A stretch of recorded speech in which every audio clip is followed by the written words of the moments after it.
What's up, everybody? I am your host, a mentally ill maniac with yellow skin here to ruin Christmas. And that is my co host, my manly looking sister daughter who loves snowstorms, Christmas, and murder. And welcome to the Grindhouse Syndicate Christmas special, where today we deck the halls with blood and bad decisions as we unwrap Glen Morgan's controversial remake, Black Christmas from 2006. So, as you may know, we covered the original Black Christmas last year. Absolutely loved it. Possibly one of the best Christmas horror movies ever. But neither one of us had seen either one of the remakes. So naturally, we were excited to cover the 2006 one. And I gotta say, way different movie than what I was expecting. Yeah.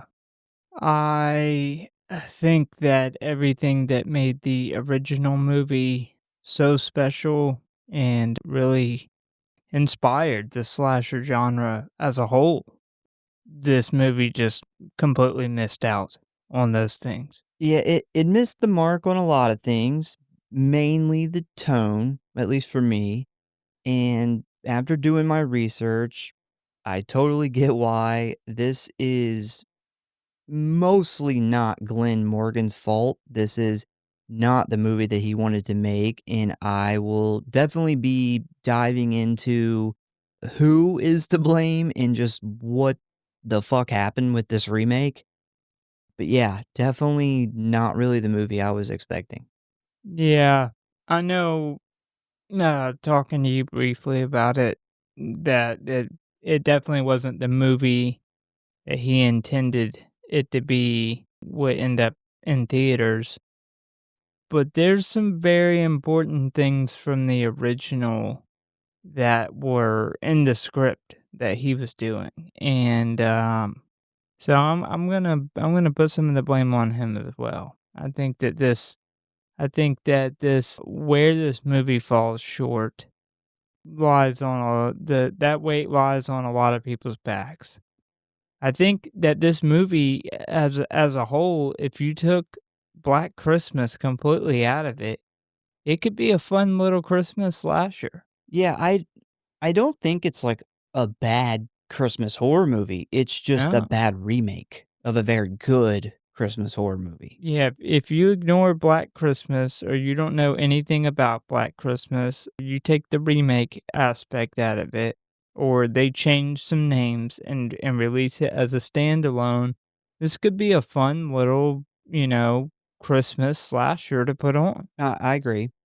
But before we dive into this movie, I just want to say congratulations to our winner last week. He now has a brand new copy of Talk to Me on 4K headed his way. It's funny because so many people danced around the answer. I had like one person guess like 3 seconds like off, and I only gave like a 1 second difference. And that was like the first night. And then the very next morning, somebody got it like right on the money. The answer was 2 minutes and 22 seconds, in case you wanted to know. But yeah, with that out of the way, it is time to give away another awesome movie. And I think this one is going to go fast. Possibly could get a winner on the first day. We shall see.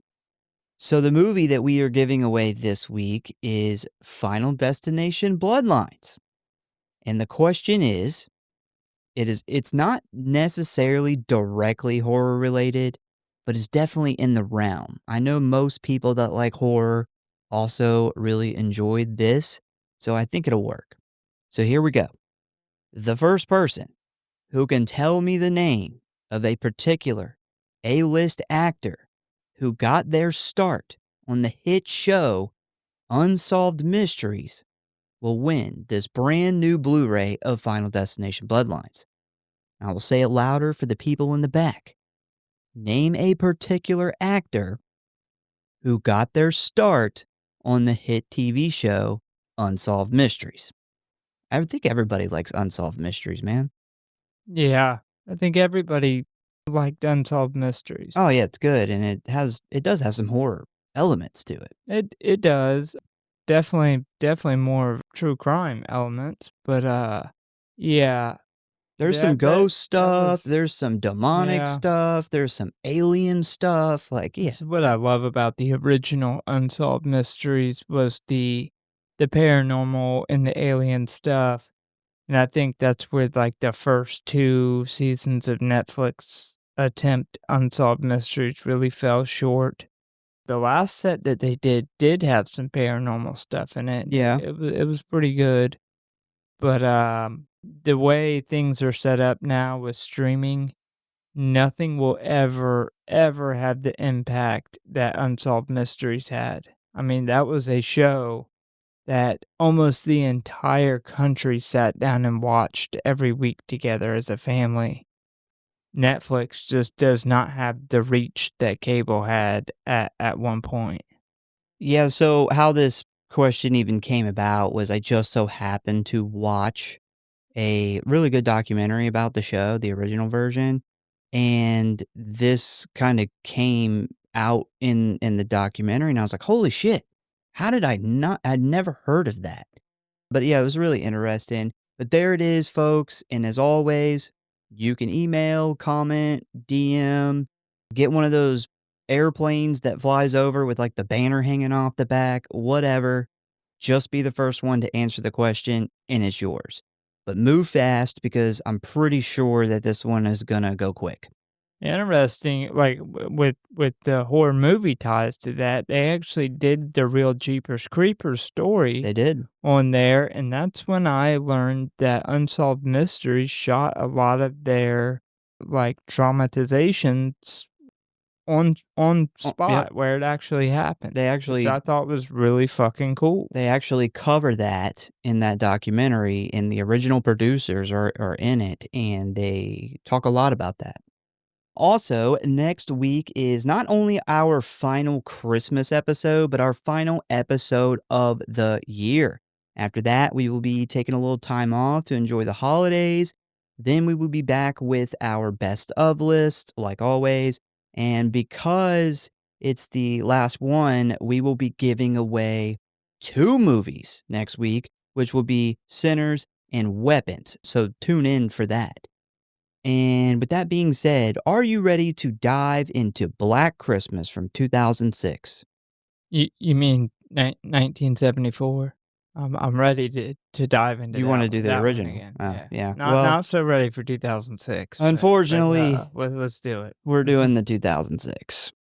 Hello, boys and ghouls.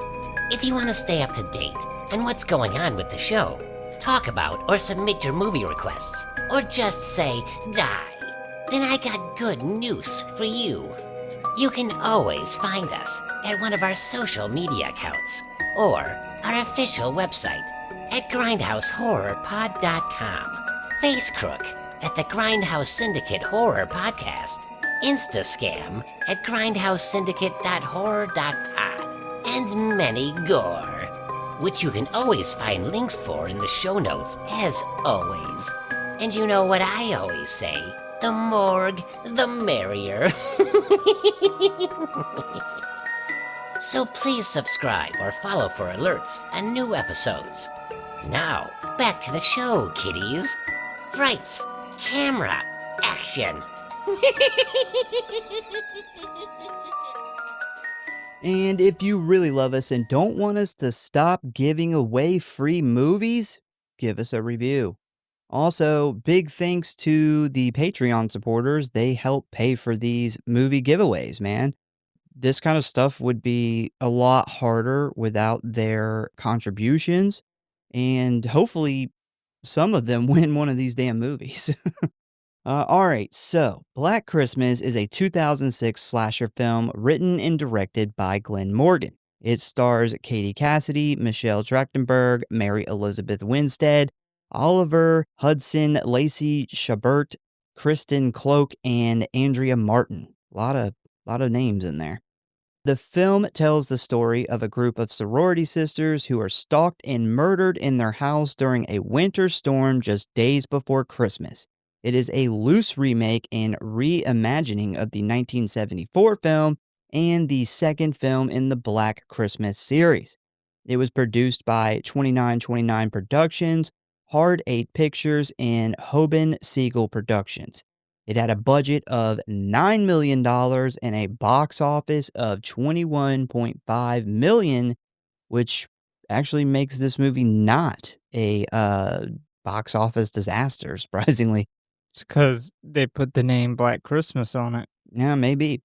So, writer director Glen Morgan, who did most of his work on television at this time, directed another 1970s remake in 2003 called Willard, which, if I remember correctly, I believe that is the movie It's starring rats, man. Crispin Glover and a fuck ton of rats. Yep. Yep. Okay, so I did remember that right. I've never seen that movie. I just remember the trailer like, playing on the beginning of, like, some of our DVDs from back then and then being like, "That's fucking creepy." I have seen that, but when I seen it, I did not know that it was a remake until a couple years back. Was it any good? I I don't remember. No, well, it's probably not then. I remember Crispin Glover being really creepy in that movie, but he's kinda creepy in everything he does, so Yeah. So, unfortunately for him and the rats, this movie bombed, which apparently is exactly what the Weinsteins were looking for, because soon after this box office catastrophe, they reached out to Morgan to direct a remake of Bob Clark's Black Christmas. Now, of course, Morgan jumped at this offer because one, he was a huge fan of the original and cited it as the predecessor to the modern slasher film, and two, he actually knew Bob Clark and had discussed the open ending and possible backstory for Billy. As he dove headfirst into this writing process, Morgan had intended to rework elements of the original film that were left ambiguous, such as the cryptic phone calls received by the sorority house. And while writing this new screenplay, he received input from the film's original director, Bob Clark himself, who also agreed to sign on as an executive producer for this film. So, pretty awesome to get the guy who did the original to come, bounce your ideas off of and even be an executive producer and kinda help out. Unfortunately, it didn't help enough. Morgan then created an extensive backstory for the film's killer Billy, which introduced a secondary killer in Billy's younger sister Agnes, which if you've seen the original film, you will definitely recognize that name. Another really important detail to add here, apparently the studio made Morgan add a lot of things, which he claims really ruined the film, which we'll dive into more a little later. But the first thing was the addition of the second killer, Agnes, which was done to basically shock the audience with a twist at the end. They didn't really want to go with the same exact ending from like the first one, but yeah, this is one of many changes that the Weinsteins kind of shoehorned into this movie. yeah, definitely, at least for me, it was not shocking. I'm surprised that a bunch of well, I guess I'm not surprised that a bunch of studio execs would think that that was shocking. I definitely seen that coming the whole movie, and it would have really helped had they not showed the killer clearly with long blonde hair under the bed after the very first kill. Like, we know that this is not Billy from the very beginning. Well, honestly, my first thought, because this was a first time watch for me, my first thought was like, is Billy got like two, like, is he split personality now and he's like pretending to be his sister sometimes? I could see that happening. Well, So he it didn't immediately click for me when I first watched it. I mean, they coulda did a time jump thing, but at this time, he's still locked up in the mental ward when this first kill takes place. But they also, midway through the movie, it just completely show the killer's face, which is Yeah, clearly they do. not the guy with jaundice. Yeah, I that agree. we see as Billy. So, fun fact here, because this character was added in so late, they ended up getting the camera operator Dean Friss to play Agnes, despite the fact that he had no prior acting experience. Yeah, that's We're off to a good start. yeah, and that's why I say Morgan though, like he bears a lot of this blame too, because what made the original Black Christmas so amazing was the mystique of Billy, even down to the end. We never get to see him. We never get to see Billy. We don't learn really anything about his backstory. But that leads to a ton of these super creepy POV shots and these heavy breathing, But you think it's the and boyfriend too for yeah, like, I mean, it leads to one of the best red herrings in yeah. horror history.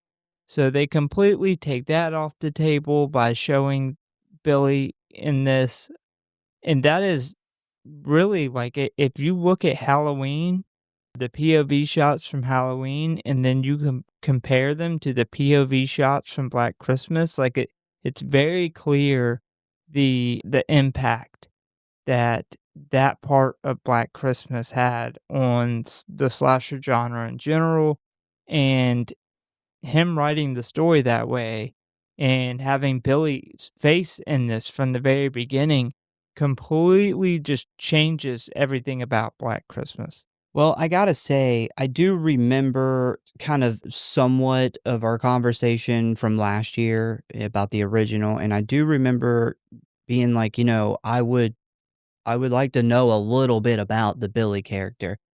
And then I get to this movie. I remember people commenting and telling us like, "Yeah, you're gonna get his backstory in the 2006 version." And then I watched it and I was like, "Oh, they went way too far." Yeah, They went yeah, way too far. Like, I just needed a little bit.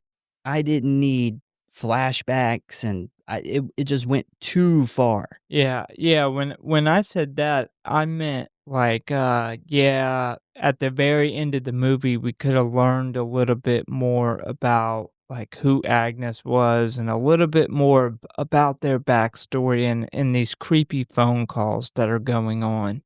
I didn't need to see him and to see how he was raised, and this is what happens when somebody wants to do a remake and they take a very small part of a movie And it and they becomes the plot. completely blow it up into Yeah. the main plot Yeah. of the remake, and that was a huge, huge mistake. So while writing the character of Billy, Morgan decided to base him off of the real life serial killer Edmund Kemper, who you would be very familiar with this person if you've seen the show Mindhunter. When Kemper was a child, he had been locked in the basement of his home and abused by his mother for years, whom he later murdered, cut off her head, and had sex with it. To put it lightly. So Merry Christmas. yeah, so he also killed, like, a bunch of college girls too, but the thing with his mom was it kinda overshadows that. Black Christmas was shot on location in Vancouver, British Columbia, and considering most of the film takes place in a dark house during a snowstorm, the cinematographer and lighting department were forced to get a little creative. They ended up having to cut holes in the wall for lights and camera shots, and they used the overabundance of Christmas lights and decoration to help light the scenes. I will say the lighting and cinematography that is the I think the shining star of this movie for me. It's good. It definitely gives a very Christmas vibe, Yes, definitely. it is very, very Christmas. A lot more Christmas than the original Yeah. Black Christmas.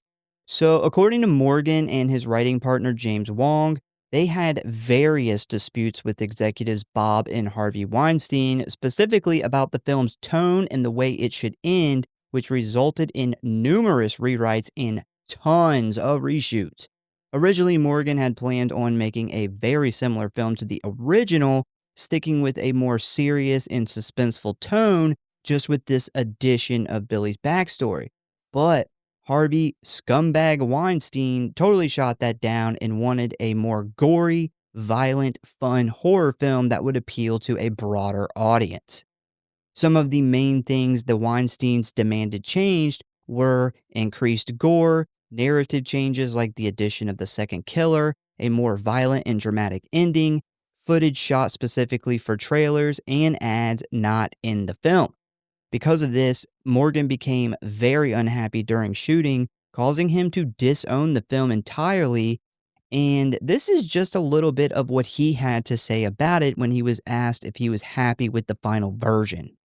Quote, "No way, it is schizophrenic because Bob Weinstein came in and urinated on it.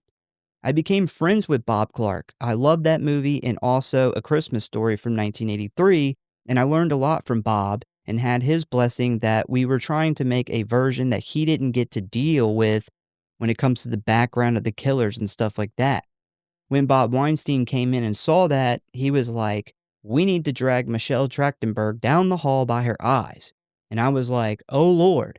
And I talked to my agent and lawyer about it. It was humiliating. It was horrible. I only stayed to try and protect the cast and crew because they were friends of mine, and I ended up taking it on the chin."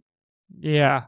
While I disagree with his direction of telling way too much of the backstory, when it comes to feel, sounds like he wanted more of the Black Christmas. Sounds like the Weinsteins wanted to make a Christmas horror movie, and they should have dropped the Black Christmas name completely. Like I Yeah. said, this would be a fun, really Christmassy, really gory, lots of kills, just fun Christmas slasher to turn on, every few years during December.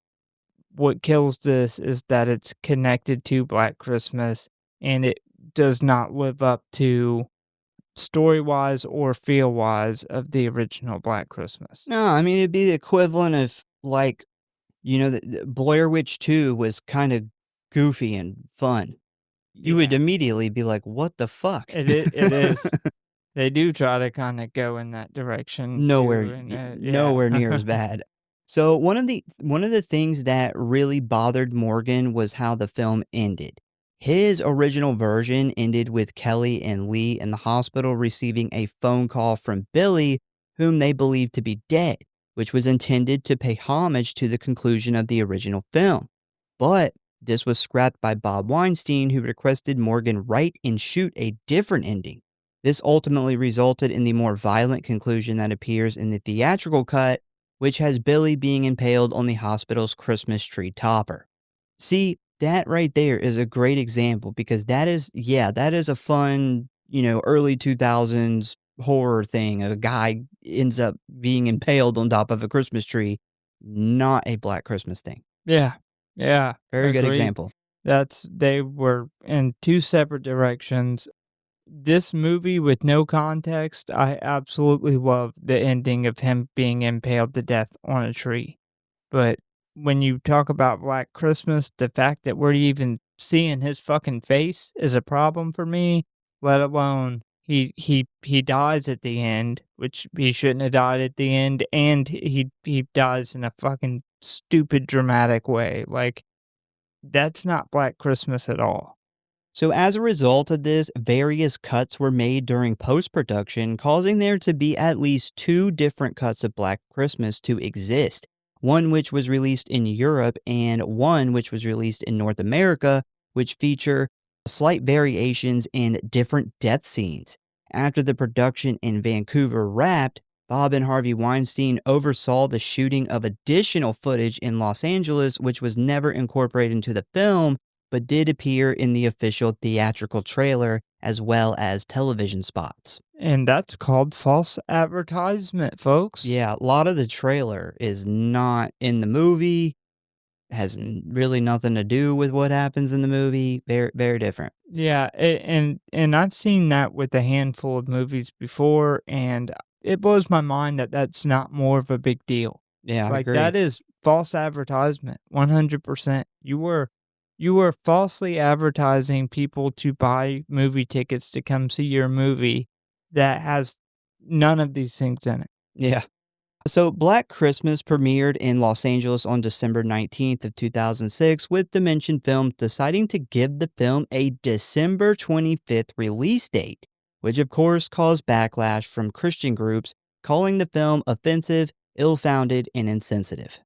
Black Christmas earned 3.3 million in its opening weekend and garnered an additional 4.9 million between December 29th and January 1st of 2007, where it eventually earned a worldwide box office of over 20 million. Despite being profitable, the film wasn't a huge hit with critics or fans, with it receiving lukewarm reviews at best, with even people who liked the film claiming it didn't come close to comparing with the original. After this movie's critical and financial failure, Bob Clark began work on a straight up sequel to the original film, with Clark as director and Olivia Hussey and John Saxon reprising their roles of Jess Bradford and Lieutenant Ken Fuller, with Jess being the new house mother of the sorority house. Unfortunately, though, his untimely passing prevented this idea from ever coming to fruition. That sucks. Would have That does suck. loved to have seen that. That could have been really good. Yeah. So, Black Christmas was released on DVD in the United States on April 3rd of 2007 by Genius Products. A HD DVD release followed on June 12th of 2007, which was made available in widescreen and full screen and features an unrated cut of the film that runs 2 minutes longer than the theatrical cut. In 2008, it received a short print Region A Blu-ray released in Canada, which contained the theatrical cut of the film in 1080i. In 2002, another Blu-ray release containing the theatrical and unrated cuts, as well as the European cut of the film, which features different and more violent kills, as well as some alternate scenes and alternate ending, was released in Germany, but unfortunately it is Region B locked. And still to this day, the film has yet to receive a Blu-ray release in the United States. Yeah, Wow. that's crazy to me. Like, the amount of shit that's out there that's on Blu-ray, that's wild. I mean, this isn't the greatest movie in the world, but it is better than a lot The of mean one. things that Yeah, We yeah. bring it up again. It's better than the mean one. All right, so ratings. Rotten Tom, 14%. That could be possibly the lowest. I think that is the lowest. Yeah. I think House of a Thousand Corpses was at, like, 19%. a yeah, I was Yep. gonna say 18. Yeah, yeah, I think that's the lowest. The IMDb is a 4.7 out of 10. Letterboxd, it didn't even hit the threes, man. 2.6 out of 5. And there is no Google average audience rating. If you would like to watch this movie, you can currently find it streaming for free on Tubi, Pluto TV, Fandango at Home, Plex, the CW, and the Roku channel, or you can rent it from Google Play, YouTube, or Apple TV for $3.99. They're like, "You can watch this shit for free anywhere, Anywhere. just please watch it." Yeah. So, you ready to dive into the plot? Yeah. All right, let's talk about it. So we start out a few days before Christmas at the Delta Alpha Kappa sorority house, which we see has a ton of Christmas decorations. We then meet our first sorority member, Claire, who is sitting in her room drinking wine and wrapping a Christmas present for her estranged older sister, Lee, when she suddenly notices something moving in her closet. She then gets up to investigate, but quickly determines that it's just the wind, as she sits back down and continues what she was doing. And right as this happens, the camera pans over to reveal someone is hiding under her bed and has swiped her fancy pen. Right as she notices this, she is suddenly attacked from behind by the unknown person, who quickly places a plastic bag over her head and stabs her in the eye with the pen, which immediately cuts to the red and black title card, Black Christmas. This kill is obviously a callback to the original, minus the pen stabbing and a few other details, which, I don't think it's bad, but for me, it's definitely not as good as the original first kill. Yeah. Well, the original movie really, really takes the time to build suspense and to build dread. And that's one thing that really stood out to me in the original is the characters are extremely well written. They all feel very authentic and real, and you get this very like these slow POV shots that start up, and it does a really good job at building dread. And this one jumps straight into killing, and that is so 2006. Well, yeah, another part of that too is this movie has 18 kills, and obviously the original doesn't have anything near that. So what they did essentially is I feel like they had to jump straight into it because they gotta fit these 18 kills. We do this every week. How often do we have a movie that has a kill count that high? Pretty Yeah, rare. yeah, I mean, I have stated on the show before, I love a good opening kill. Like that's a staple of the Scream franchise. I fucking love it. Like I love when there's a Halloween with a really good opening kill or Friday the 13th. But the original Black Christmas really, really worked its way into that and did really good character building. And this is just like a Black Christmas movie is not one that to jump straight into the fucking brutal killing. Yeah, I like I said, man, I think that they were trying to cram as much fun deaths in there as possible, so they had to get the ball moving pretty quickly. And that's why I say if you take Black Christmas out of this, this would be a fun little Christmas slasher to turn on.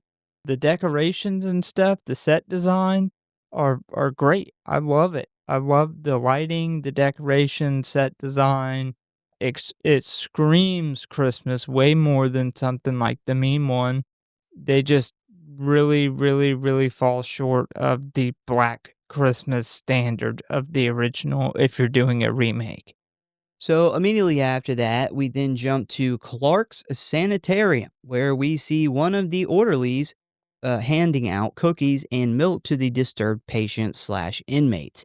And this is obviously where they place the criminally insane. And the name of this place, Clark's Sanitarium, is paying homage to the original film's director, Bob Clark. While the orderly is handing out these cookies, he gets kind of jump scared by one of those Santa cosplayers who we mentioned last week, who inform him that he has gotten lost while looking for a different ward. He then notices the name on one of the steel doors belonging to a man named Billy Lenz, who brutally murdered his family at Christmas years ago. The Santa cosplayer is fascinated by this discovery and tells the security guard that he thought this guy died a while back, with the security guard opening a little slot on the door and offering the man a chance to peer inside.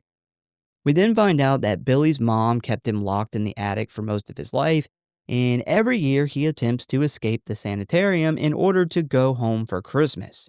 The weird ass orderly then makes a joke about serving Billy chicken at night tonight because it is the closest thing they could get to his mother's human flesh, which I totally did not get until my second watch because basically this is a nod to the fact that Billy ate some of his mother's body the night he killed her.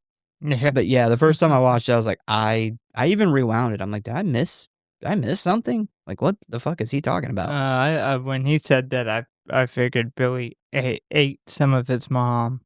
I do love the Merry Christmas, Happy Birthday, and they open up the thing to a Jesus Yeah. from Jerusalem, and he starts going to mouth off some scripture, and Yep. he fucking closes the door on him. Mm-hmm. So once he's set the plate down, we then see the small metal door open up and a man with yellow skin quickly grab the food and begins shoving it into his mouth. After that, we then jump back to the house where we meet our final girl, Kelly, and her boyfriend, Kyle, as they sit in the driveway and make out a little. And we find out a couple of things here. So, one, Kelly and Kyle haven't been dating all that long, with this being their first Christmas together. And two, Kyle is a bit aggravated because Kelly is heading inside alone to spend the evening with her sorority sisters for some kind of gathering. Once she says her goodbyes and heads inside, we see Kyle get an unknown angry call on his cell phone that appears to be from one of the other girls inside the house. So obviously, Kelly isn't the only Delta Alpha Kappa girl that he has had relations with. So after that, we then head inside where we meet some of the girls who were hanging out in the living room talking about their plans for the next few days. So, first we have Kelly, who we've already met, but we do find out that she is one of the few that is going to be staying in town for the holiday. Then we have Dana, who likes to party and get fucked up, which she plans to do right before she heads home for Christmas. Next is Barbara McHenry, who goes by Miss Mac, and she is the much older house mother and kind of like the manager of this sorority. And finally, we have Melissa and Heather, who we don't really know much about at this point. We also see here that apparently there is a Delta Alpha Kappa Secret Santa tradition where one of the girls in the house has to get Billy a gift for Christmas, which tells us that all of the girls that live here are at least somewhat aware of the dark history of this particular house and what happened here 12 years ago. So, my question for you is if you had to get Billy a Christmas gift, what would it be? Some nice decorative Christmas cookie cutters. That's a good one. I thought about it and I would probably get him a pocket pussy. That'd be like winning the lottery in a place like the sanitarium. Yeah. I feel like he'd be like, you know what? This is the best gift I've ever received. Well, I don't know because it would probably remind him of his mother, Oh God, yeah. Never mind. and I think that would upset him. Yeah. I don't know. It's So been a it's long the only, time. well, it's the only pussy he ever discovered. So I think it probably would bring back mommy memories. Possibly. He's like, oh man, this feels just like Ma. So we then jump back to the Like mom and a flashlight. So we then jump back to the sanitarium where we see Billy slide open his little door and place a small box wrapped in newspaper on the ledge. The very cautious security guard then gets up and opens it where he finds a small piece of red paper with the words, "I'll be home for Christmas" written on it. As the guard then peers into the cell, he spots Billy sitting in a rocking chair eating a candy cane, which we see when the camera gets like it does like a close up. He has turned it into a shank by licking it. Why the fuck would they give a murderer a candy cane? I don't know because this isn't something that you have to even try to do. Like anybody who actually just doesn't bite a candy cane and you suck on it, it turns into a shank every single time. It's like by the time everybody hits like third grade, we all know you can turn a candy cane into a sharp ass weapon. Yeah. Everybody knows that. This is a horrible idea. So, a little later on, the guard notices that Billy is missing from his cell, which prompts him to open the door and head inside, where he finds Billy has pulled an Andy Dufresne and chiseled a hole in the wall behind his sink and escaped. Billy, in his yellow skin, crawled through 100 yards of shit and came out clean on the other side. Nice and yellow. Yeah, so the security guard pulls a dumbass move as he gets down on the floor to look into the hole, totally ignoring how the blanket is draped over the bed so you specifically cannot see underneath it, which is, of course, where Billy is hiding with his candy cane shank, which he quickly uses to kill the guard by stabbing him in the neck. Yeah. Yeah, this is just weak ass writing, man. This is a man who tries to escape every day or every Christmas day, Yeah, every year. and it's Christmas, and you walk up in this motherfucker, leave the door wide open with no backup, and then get on your hands and knees with your back turned. Yeah, if I knew, like, he was gonna try to escape, he does it every year for the past 12 years. As soon as he put that little gift out, I wouldn't even have opened that. Yeah, I'd have been like, this nope, is this is a just trick. stupid. Some I kind of trick." I would be like, "Hey, his door doesn't open all night. I don't care what the fuck happens. I don't care if he shanks himself. You don't open that door up for any reason." Yep. Now, Before we head into the next part, I got a confession. I realized I fucked up one of these girls' names really, really far into this movie, and it was way too late to go back and change it. I would have had to change a lot.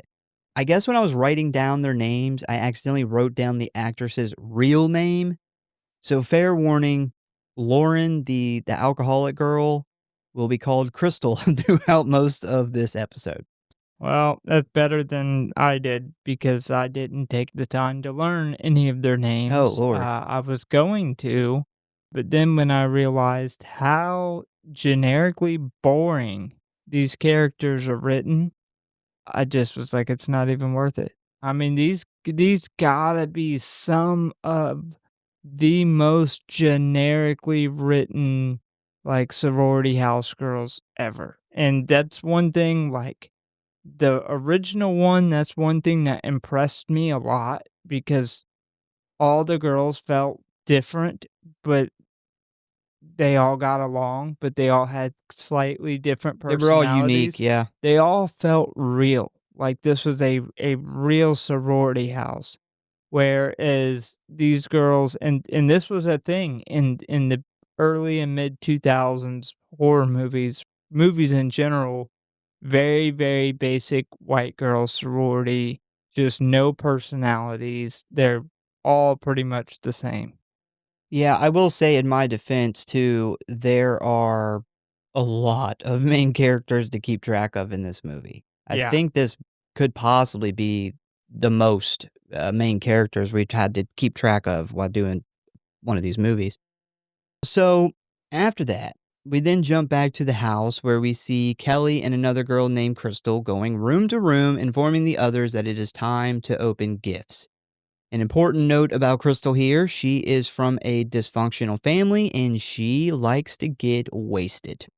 We also meet Megan, who is having a very bad day as she has just discovered a sex tape of her and Kelly's boyfriend Kyle from the year before. And it has been uploaded to the internet, which tells us that this is the person who called Kyle at the beginning of the movie. Also, Kelly has no fucking idea these two dated or hooked up, so we can expect a big reveal later on. So while Megan, for some reason, watches this video over and over again, we cut to the attic where we see a dead Claire rocking back and forth in a chair with a black plastic bag over her face. I personally think it was a bad idea to use a black bag here. The clear one where you can, like, see her face, like, frozen in fear in the original, it's so much better. It is. It's one of the things that makes the original, like, that iconic shot so creepy, Mhm.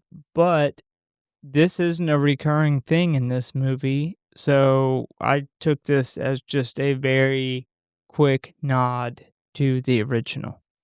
Well, if you watch the movie, they used they must have a ton of Yeah, black yeah, flag. they do a lot of bags, but I mean her rocking Oh, in the yeah, yeah. chair. Oh, yeah, like in Uh, the yeah, I got what you're I saying. thought that that was gonna be a recurring thing like it is in the original, but it's really just this one scene, and just I take it as that was just kind of a nod to the original movie.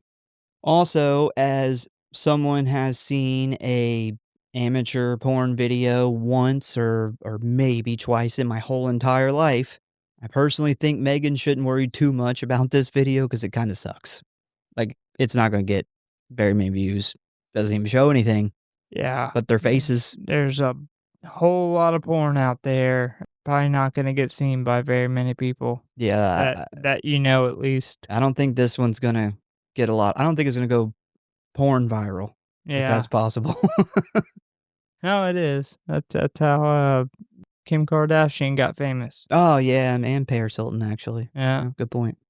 So, while watching herself take the D from behind on repeat, she ends up hearing some commotion from the attic above, prompting her to go check it out. Now, if you haven't seen this one or the original, I will explain this attic door thing real quick. So basically, on the second floor hallway, there is this little cutout in the wall that has a permanent ladder attached to the wall, which allows you to climb up to this like wooden hatch that opens into the attic.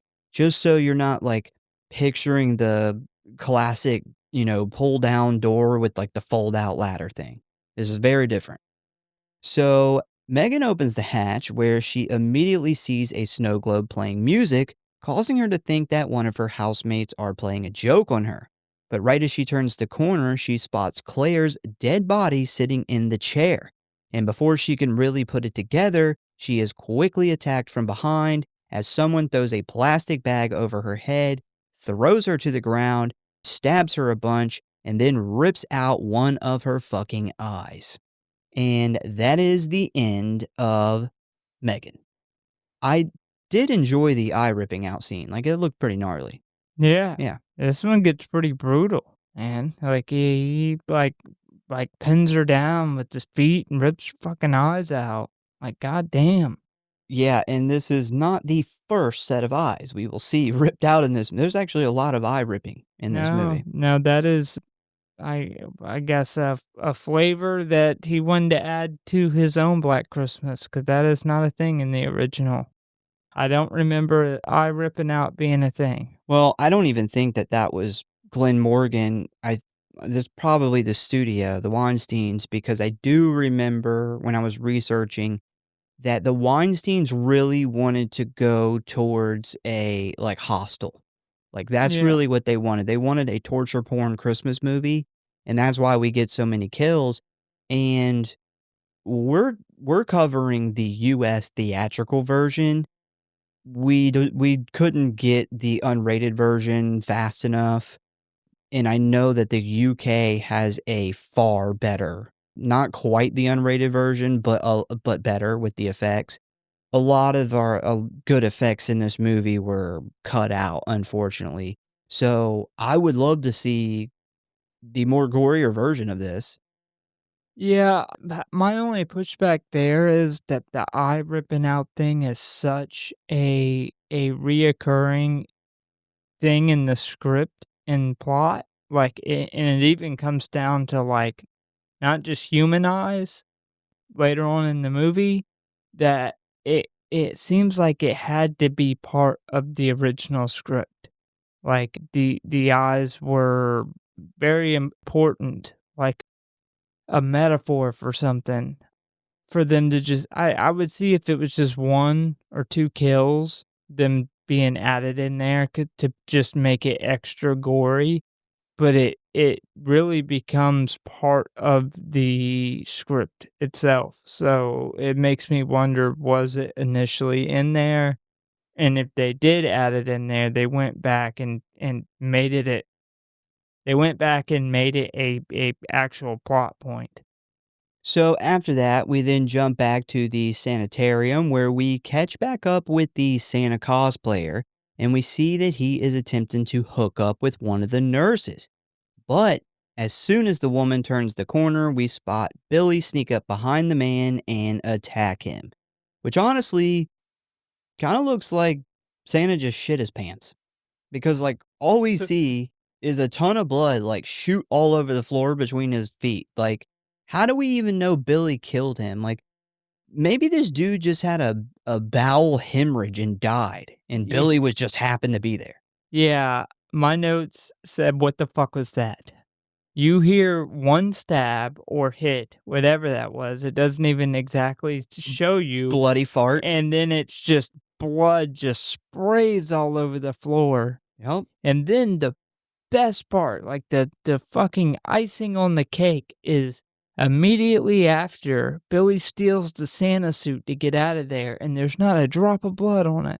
Because he shit it all out. It's like, none of that scene made any sense. Well, what's worse is he puts this fucking, like, 6'2" guy in a bag and carries him on his shoulder. Yeah, I feel like that's one thing that the Weinsteins went in and did. They were like, "Alright, there's not enough blood in that kill," or maybe that was an off-screen kill, and they were like, "No, no, we need blood," so they just quickly grabbed, like, a a bunch of stage blood and just dumped it on the floor and made a sound.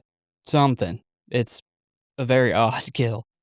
So, however this man died, Billy steals a Santa costume and uses it to escape the sanitarium. After this, we then jump back to 1970 when Billy was first brought home from the hospital after being born. And pretty much immediately, because of his yellow skin from a disorder called jaundice, his mother hated him and her husband. And we pretty much immediately see that she is the typical cold, selfish Marlboro mom who hates everybody and everything and does nothing but chain smokes, drinks, and bitches. That's her. That's all Yeah. you need to know about her. Yeah. She's from Ohio. We then jump 5 years later to Christmas night 1975, where we see that not much has changed except for the fact that Billy is now older and him and his father have grown close, with both of them barely tolerating Billy's mother. Later that night, Billy hears his mom and dad get into an argument after his dad discovers his wife has been secretly seeing another man, which leads to this secret boyfriend and the woman beating and killing Billy's dad, which Billy accidentally sees. They end up burying the dad under the house in the crawl space where Billy watches from a hiding place, but when he accidentally makes a noise, his mother spots him where she ends up locking him in the attic for the remainder of his life.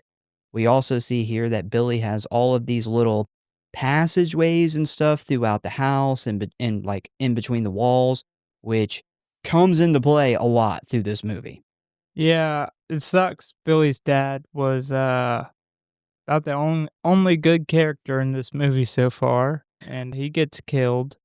I do think they did a really good job in the transition scenes. The set team did from this newer looking, obviously remodeled into a sorority house, and then doing their going back in time in this old, very lived in, everything's very old house.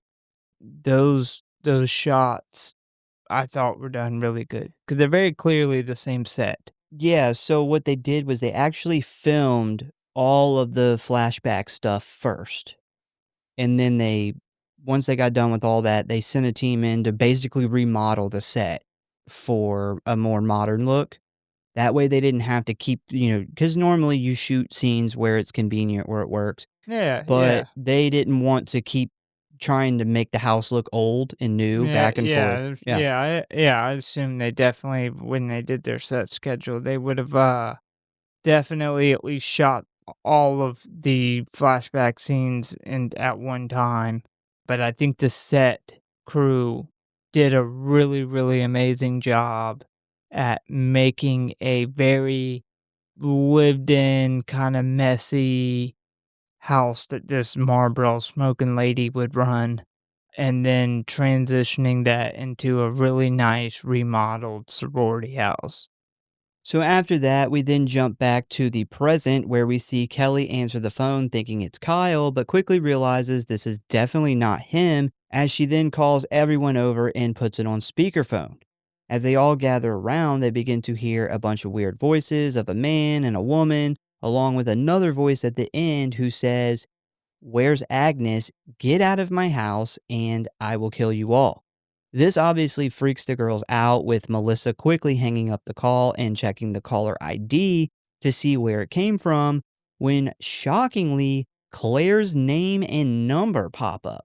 Now remember, they have no idea she's dead and they think that she's still up in her room.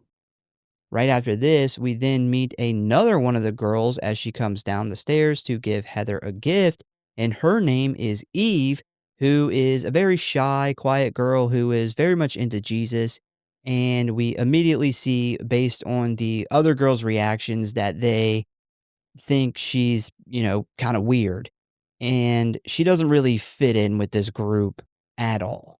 Yeah, even her character that's not the basic white Starbucks girl like all the other characters, even her character is way overly written.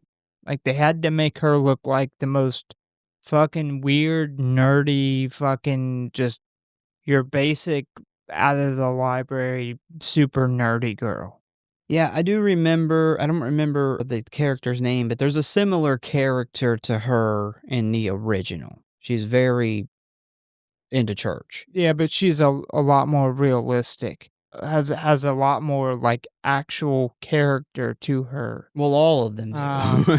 that's what I'm saying in this movie, like, this group of girls, are so just basically written, like, there's no actual character development to any of them, and even the one girl that's different is basic in her own very weird, nerdy way.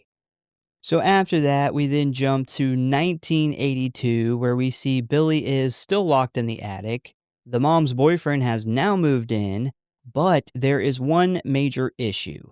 Apparently, Billy's mom really wants to have another child, but her new boyfriend is shooting blanks, which forces her to do the unthinkable. It's not really apparent that he can't have children, at least not like in our US version here, but I did come across an interview with either the director or one of the cast members or something where they mentioned like that as the reason. And Well, also, what? she does say, "N not again," like, as Yeah, in but he falls asleep. yeah, it kinda seems like he's an alcoholic, and it is a thing with some alcoholics where they can't get off, like, they get super fucked up, and they either get whiskey dick or they just can't fucking come, and that seems to be whether it's medical or alcohol related, this guy has a problem, obviously, making the old semen. Maybe he has narcolepsy. Yeah. Just falls asleep during activities like sex. Oh, So anyway, this part is super weird as Billy's mom then rushes up to the attic and rapes her son, which fast forwards us to 9 months later, where we see that she has given birth to a little girl named Agnes, who she loves very much.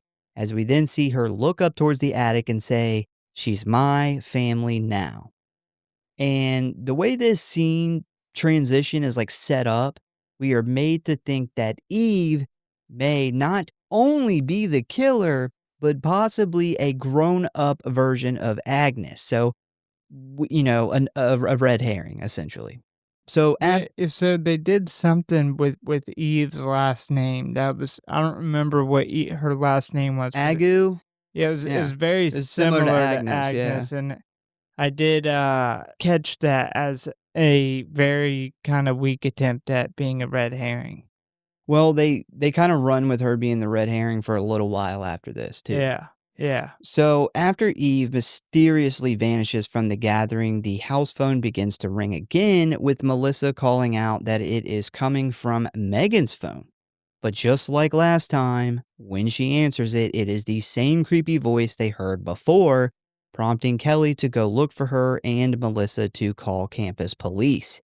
But when Kelly bursts into Megan's room, she is shocked to find her boyfriend Kyle in there by himself, which causes her to scream, signaling the other girls to rush up and see what is going on. Now, Kyle's excuse for this is pretty terrible, in my opinion, but this, of course, makes the others think that he must have made the call trying to fuck with them. Now, considering Kyle grew up here, this prompts Miss Mac to ask him what really happened the night Billy killed his family, which sends us into another flashback, all the way to Christmas night 1991, which would have made Billy now 21 years old. So we then see that he gets a telescope with a bow and a card on it for Christmas, which he uses to spy on the neighbors as they open Christmas gifts.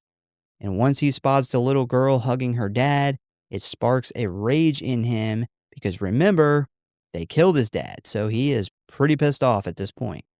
We then cut to downstairs where a young Agnes is opening presents with her mother, where it becomes apparent that she has no idea about Billy in the attic, who actually just escaped and has murder on the mind. The mom then heads to the kitchen to make some cookies, leaving Agnes in the living room, where we see Billy hiding behind the tree, where he soon attacks her, managing to rip out one of her eyes and eat it before the stepdad rushes in to help the little girl. But Billy quickly catches the man off guard as he jumps up and jabs a Christmas ornament through the man's eye, killing him almost instantly.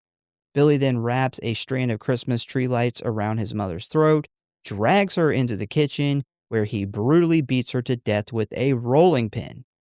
Despite Billy finally getting his revenge, he decides he isn't quite done as he then grabs a cookie cutter and begins to cut holiday themed shapes out of his mother's skin, placing the pieces on a cookie sheet and baking them in the oven. Oh, he makes pork skins out of mom.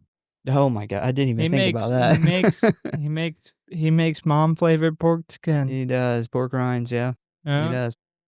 We then cut to the cops arriving, where they find a still alive Agnes, the two dead parents, and Billy sitting there eating his Christmas cookies made from his mother's cooked flesh, which is why that weird ass orderly made the joke in the beginning.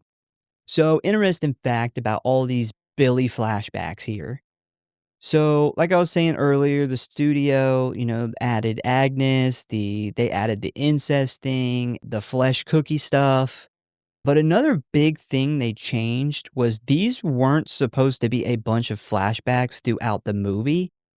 This Billy story was actually supposed to be the beginning of the movie. So by the time that we actually got to the present day, we already knew about the killer and like what happened at the house years ago.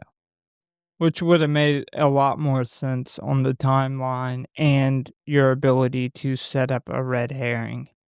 Already having the kills take place as the story's being told, and the way they set it up in the beginning with Billy being locked up still while the kills are taking place really kind of fucks with the red herring thing. Yeah. Yeah. With that said, I'm not going to complain at all about seeing Billy, like, just violently and brutally murder his mom and then make Christmas pork skins out of her back. That's why I say this movie, if you take Black Christmas off of it, would be such a fun Christmas slasher. I mean, the character writing and shit's weak, so it wouldn't be a great movie, but stuff like that would make it worth watching as a fun Christmas slasher. And it's such a shame that this was made to be a Black Christmas remake. Yeah, me personally, man, like I think it would have had like a way better flow to start the movie with just have them just, all run together. We see Billy's kind of gist of everything we've seen, but just together. And then once the police arrest Billy, boom, we get title card. Immediately, we're in present day. Yeah, yeah, I would rather it run that way with the story that we got. I do not like how deep they went in the backstory, Agree. and I really hate when they set up like a sympathetic backstory for the main serial killer of a movie. That's one thing that made the original so amazing was our lack of knowing anything about this guy. Yeah. Like, he was just he was nobody to us. We started getting these super, super just very provocative and perverse phone calls and these creepy POV breathing scenes, and we knew nothing about Billy. So, giving us this backstory is not only telling us way too much about him, but then you give him this sympathetic backstory. And I don't want to feel sympathy for this serial killer of a movie. Like, just let him kill some people. Well, here is a really big difference. The best way I could explain it. So, in the original, we don't know anything about Billy, and it's never really like 100% confirmed. But remember, we assume he kidnapped and murdered that like 13-year-old girl in the park because the police became kind of They Yeah, were dealing with that, and yeah. they couldn't do anything about this weird shit that was going on, these other girls disappearing at the sorority house. We don't know that for sure, but that I think that's implied. Yeah, But yeah, I looked back through my notes, actually, when I so watched this. It's definitely implied. so in the original, because we don't know anything about the killer, we don't know if he actually did this to this other little girl. It really puts you more in line with the characters in the movie. But in this movie, because we see everything that went on in the back and the background and we know what's going on, it takes you out of the side of the characters and almost puts you like above where you're watching this whole story with all these characters play out. The original, one of the genius things about it was we were right there with the characters of having no fucking idea what this dude was going to do next, what he has already done, what his deal is, why he's doing that. We don't know. We're just like, the fucking main characters in that movie. We don't Yeah, know. this would have even worked way better as a sequel to start telling the backstory in a sequel than what's supposed to be a remake. Because the original everything that the original was, this is not. This is the total opposite. Yeah. So after that, Kyle then tells us that once Billy was arrested, he was declared insane and sent to Clark Sanitarium, where his sister daughter, Agnes, lost her right eye and was then placed in an orphanage with no hope of adoption. According to Kyle, no one has seen or heard from her since. So, after he tells this story, the group gets startled by the front door slamming, prompting them to rush down to see who it is. And as they come rushing down the stairs, they spot an unknown, middle aged woman dressed in all black standing by the tree. This lady introduces herself as Claire's older half sister, who she supposedly had plans to meet with her, but never showed up, which is why she ended up coming here to the sorority house. So this character's name is Lee, which is the name Claire wrote on that gift we see in the beginning. And I want to ask you, does this lady look familiar? Does who? The Lee. Does Lee look familiar? The um, estranged sister. I've seen her in other movies. Can you Yeah. possibly think? Okay. So on my first watch, I recognized her, but I could not figure out what I knew her from. Turns out she was the teacher in the original Final Destination, which is kind of interesting because Mary Elizabeth Winstead was also in a Final Destination movie, which leads to the reason that I gave Final Destination Bloodlines away for this episode. Huh, Yeah. nice. Yeah. So anyway, apparently Lee claims that she was actually in this same sorority back in 1993 and lived in this very house. But Miss Mack says that she doesn't remember her at all, and to make matters worse, she says that her and Claire haven't spoken in many, many years, and she has a complete different last name than Claire, and all of this leads to these girls not really believing this lady's story. Does Miss Mac look familiar to you? Yeah, she's an original. Yeah, And she's the she is only one that was in the original. Yeah, Huh. and what's funny is in my opinion, she's kind of the most believable best character in this movie. Yeah, yeah, I agree. And sensible one too, Yeah. which is kinda interesting because the character she plays is nothing like the house mom in the original, Oh, yeah, which very was different. very goofy And a drunk. yeah. She had fucking alcohol bottles hidden everywhere in the Yeah. house. So, at this time, there are a lot of different things happening in this house with a bunch of different characters.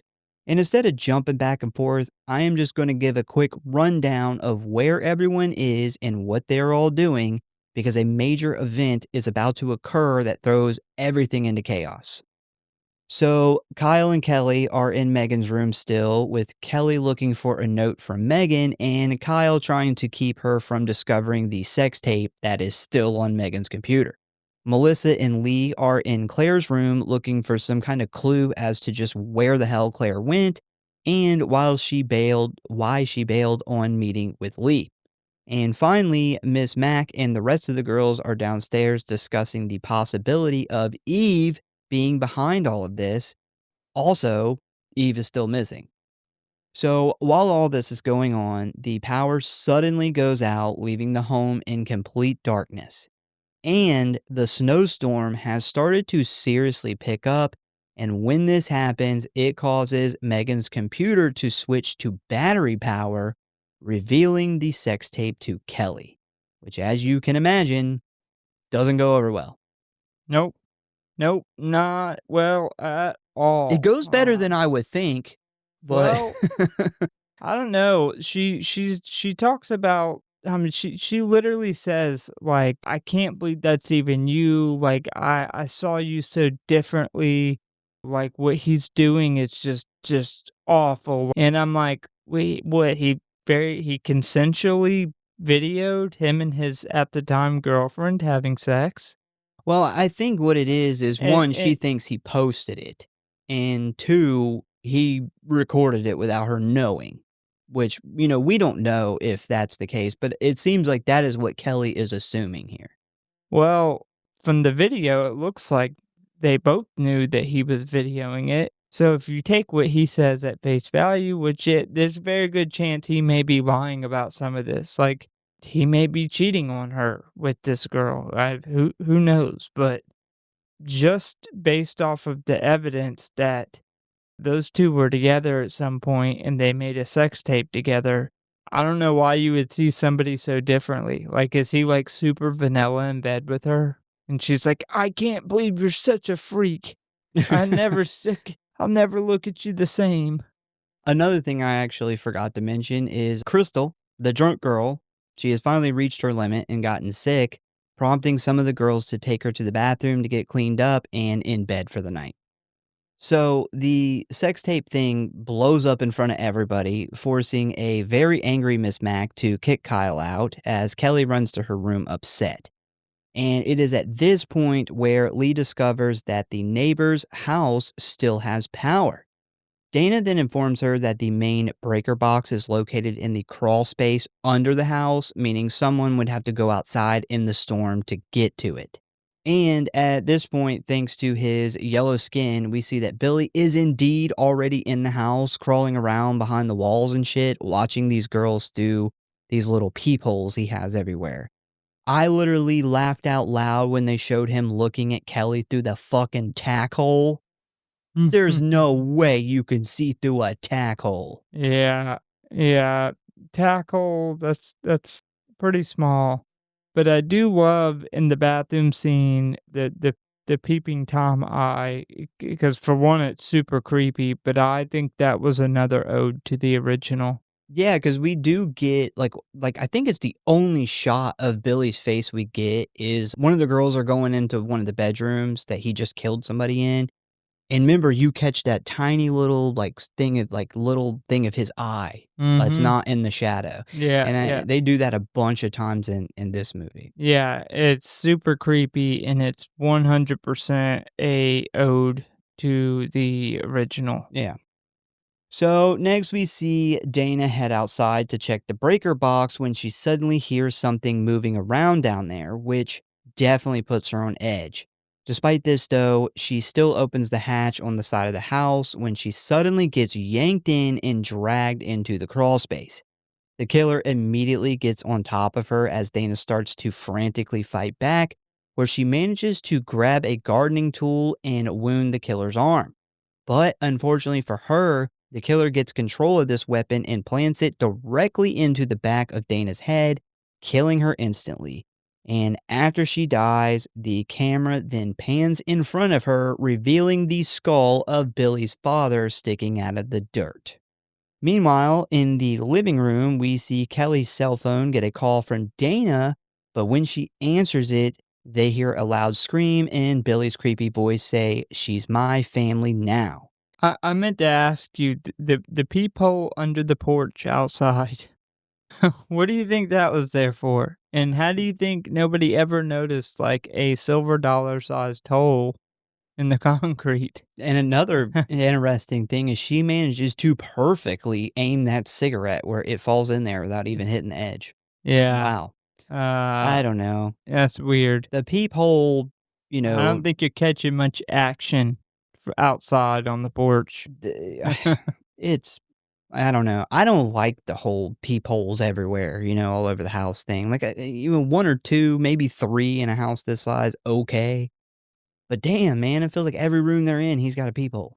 Well, I get it with the backstory that they gave that he grew up from the time he was a kid until an adult. Like, that was his only way of seeing his family and seeing other people in general. I guess over the entire span of 5 until 21, you probably would have crawled through this house and probably made a couple holes to watch TV in the living room and just look at something other than the fucking attic. But yeah, I don't really get for one, the bathroom's weird, considering the only people who lived there was his mom, and, well, we've seen how that turned out. Well, Um, maybe he yeah, liked it, I don't know. I guess so. So, this freaks the girls out as they all rush outside to look for her when they suddenly notice Eve's car still sitting there covered in snow, meaning she never left like they thought. This causes the girls to split up, with one group going to the crawl space and the other group checking on Eve's car. And needless to say, nothing good comes out of this because they end up finding bloody scratches from Dana under the house and Eve's decapitated head in her car, which really puts a damper on their theory that Eve is the killer. Yep. So now that the girls realize they're in some serious shit, they rush back inside and call the cops, but because of the storm, nobody can reach them for a few hours. Now, this news causes a split in the group, with Miss Mack and a few others wanting to get in the car and leave, and Kelly, who doesn't want to leave the missing girls behind, demands that they stay together, lock the house down, and wait for the police. I'm personally with Miss Mac. I would totally get the fuck out of there. I would at least go to the fucking neighbor's house or something.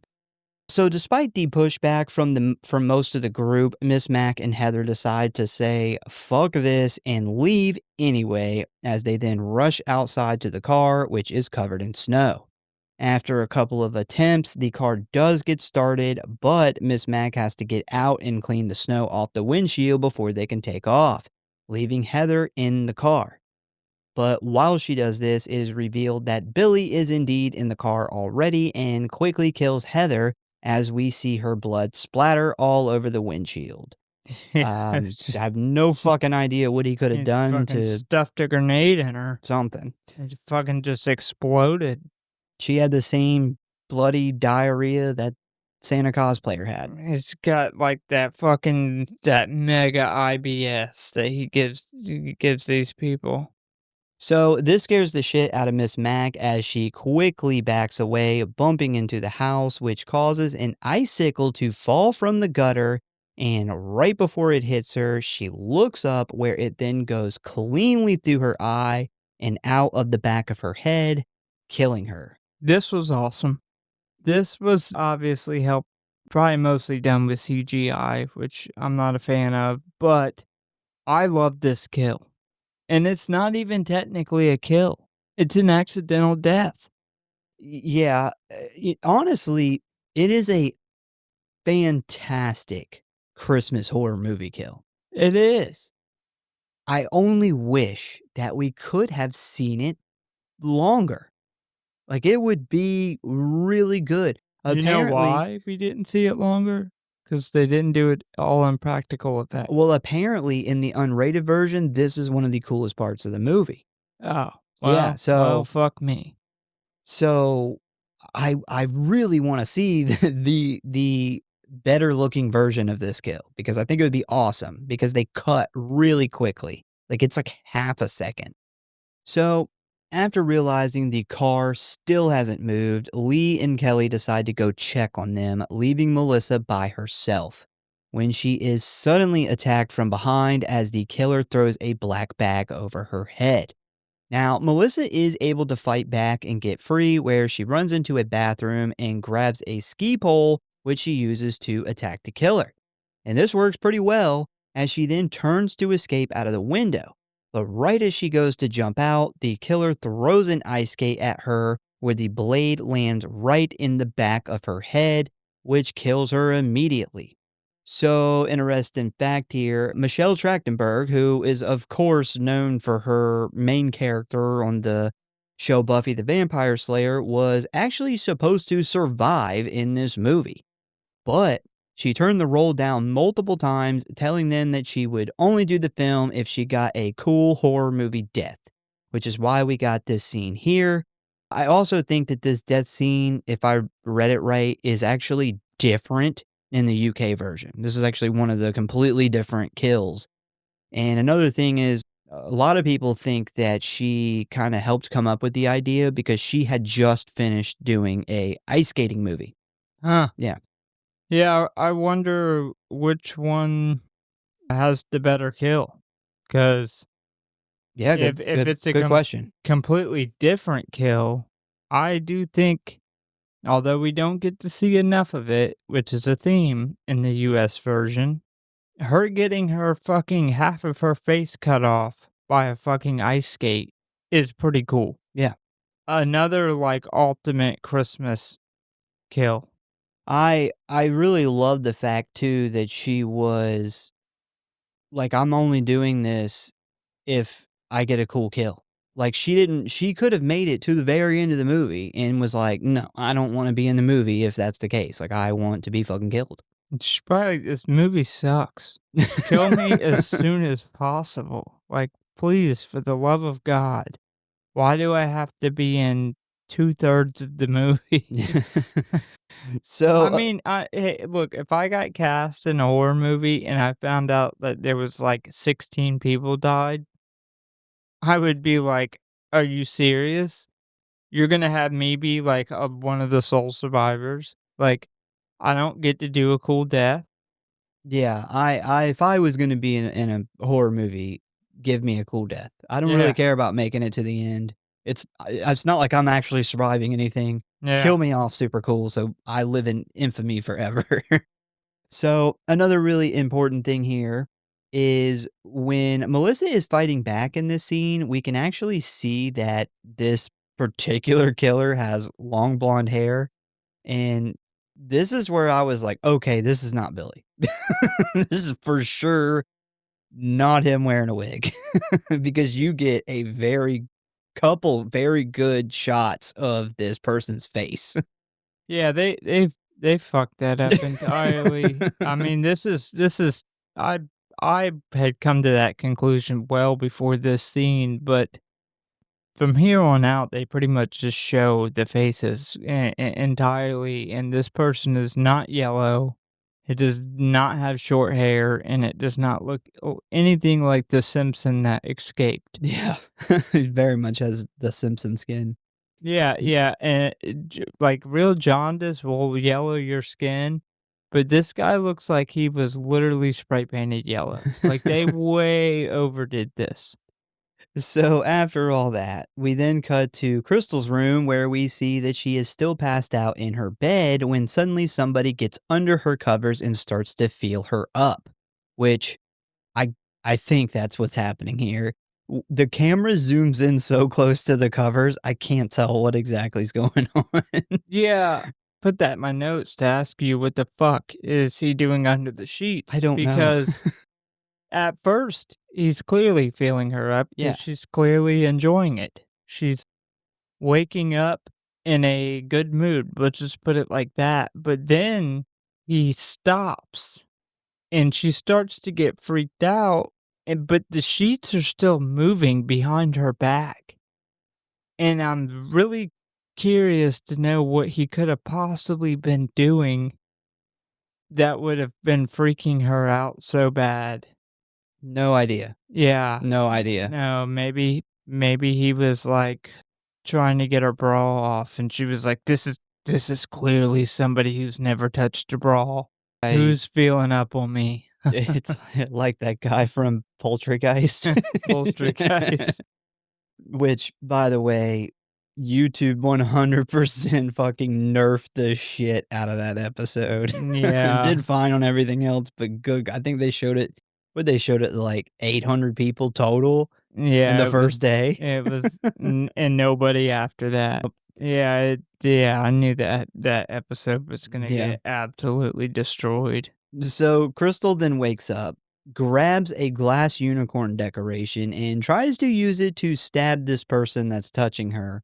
But to her surprise, there is nobody there. And just as she breathes a sigh of relief, she is suddenly attacked by the blonde killer who grabs her by the throat and begins choking her, eventually stabbing her in the face with her very own unicorn statue. And it was at this point where I realized I had wrote her name down wrong, but I was not willing to go back and change it this fucking far in. It's like, fuck it. Interestingly enough, this is the unicorn statue that she was given as a gift. It's weird. There's a bunch of these in this movie. It's Yeah. not even the same one They're like, "We need something that looks like an ice pick because she. to kill in a Christmas movie." So if you're talking about when the like nerdy girl gives the gift, that's not this girl. That is actually uh like Melissa or something. She's played by Yeah, I just assumed the nerdy no, girl gave, like, different. multiple girls the same gift. Maybe, but they didn't show that. No, but, I mean, what's the chances that I mean, it looks the exact same it's the exact same thing, I like, don't know. This movie I makes just weird choices. I just assumed that the nerdy girl gave everybody a glass unicorn to go fuck themselves with. That's It is a sorority better than what house. I came up with. I just came up with, damn, they fucking really wanted to use this unicorn prop because it is, an ode to the original, What was the reason the police couldn't come? It was because of the The storm? Storm. Although it's just kinda snowing outside at a place that clearly already snows.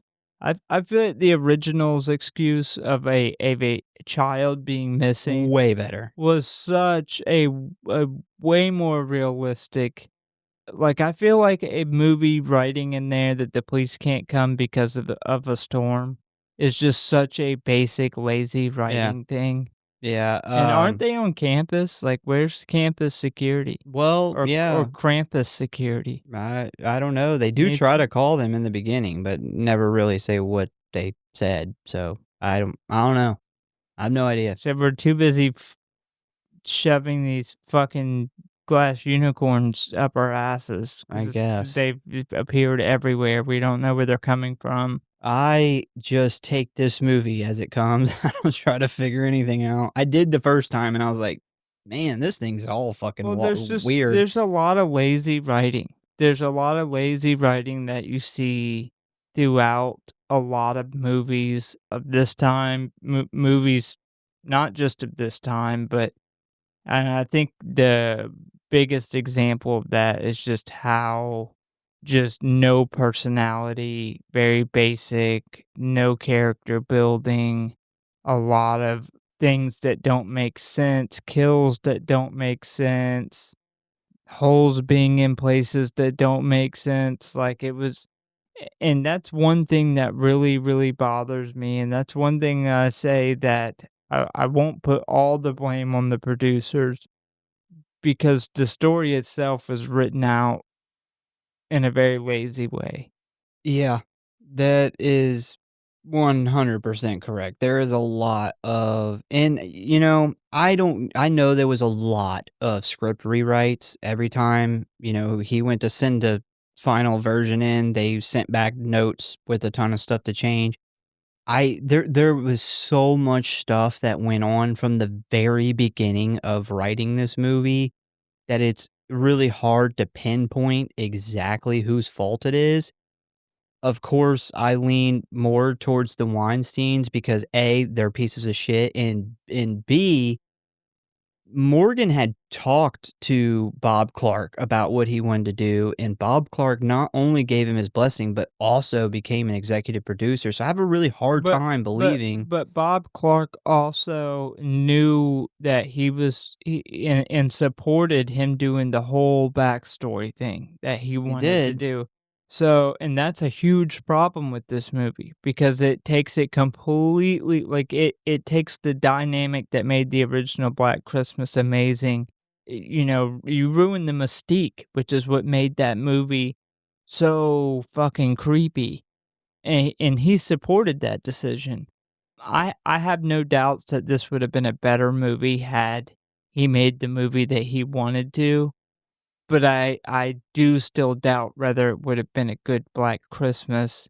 However, I completely do agree that I think the Weinsteins got way more of their movie because they clearly wanted to make it more of a very Christmassy, lots of kill, lots of gore, and that's the movie that we essentially got. You know, character-wise, I really get kind of a similar vibe of, we've talked about it with the Friday the 13th remake. The characters are exactly the same Yeah, in that movie, and that yeah, is one thing I hate about that movie. yeah, they're very, very basic, You and know I would argue that the characters have more character in that movie, and that movie is known to suck for the characters. Yeah, they're all kind of upper middle class to rich Abercrombie& and Fitch white kids, Yeah, but like there's at least and I hate that movie, but there's at least some dynamic where you got the goofy Asian kid that never gets laid, and you got the rich preppy white guy, and then you have the other more down to earth white guy who is like, "Oh, I'm just using him for his stuff." Like at least they have some character, whereas these girls literally all order the same thing at Starbucks and take sips at the same exact time. So, speaking of Crystal, well, Crystal, what's her name? Crystal Lauren, whatever.